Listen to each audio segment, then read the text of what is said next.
मगर इसका उल्टा हुआ। देखते ही देखते उन मीठे पानों को जिसने भी खाया वो सब बीमार पड़ गए।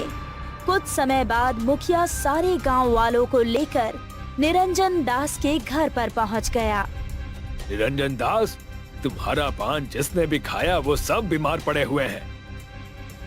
मेरी बात का विश्वास कीजिए, मैंने उन मीठे पानों में कुछ भी नहीं मिलाया, फिर भी पता नहीं क्यों लोग बीमार पड़ गए।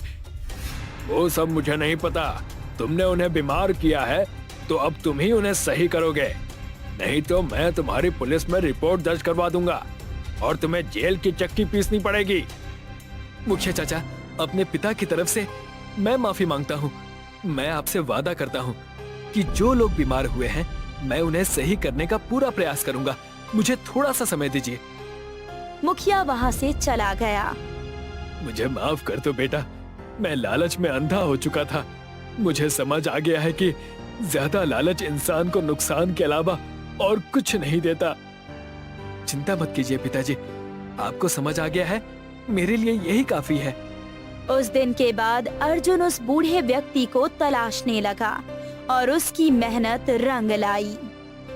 मैंने तुमसे कहा था कि ज्यादा लालच मत करना। बाबा, लालच मैंने नहीं, मेरे पिताजी ने की थी और उसका उन्होंने फल भी भुगता।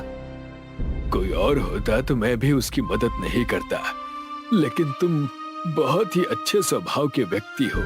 तुम्हारे पिता ने तुम्हारे ऊपर इतने अत्याचार किए, उसके बाद भी तुम उनकी मदद करना चाहते हो। सुनो, अब तुम उस जादुई पान से जो भी पान उगाना, उसमें से एक उगे हुए पान को पीस लेना और उस लेप को सब पानों में मिला देना। वो सारे पान जड़ी बूटी का काम करेंगे और जितने भी लोग बीमार हुए हैं वो सब ठीक हो जाएंगे। अर्जुन ने ठीक वैसा ही किया। उसने जड़ी बूटी तैयार की और अपने उगाए हुए पान में उस जड़ी बूटी को मिला दिया। उसके बाद जिसने भी उस पान को खाया वो सब स्वस्थ हो गए और देखते ही देखते अर्जुन के उगाए हुए मीठे पान दूसरे शहरों में भी प्रसिद्ध होने लगे। मुझे माफ कर दो अर्जुन, मैंने तुम्हारे साथ बहुत बुरा व्यवहार किया, लेकिन तुम्हारी वजह से आज इस गांव का नाम कितना प्रसिद्ध हुआ है। नहीं मुखिया जी, माफी मांगने की कोई आवश्यकता नहीं है। हम सब एक ही गांव के वासी हैं, एक भाई की तरह। और भाइयों में तो छोटे मोटे झगड़े तो होते ही रहते हैं। अर्जुन की बात सुनकर मुखिया मुस्कुराने लगा। कुछ महीनों बाद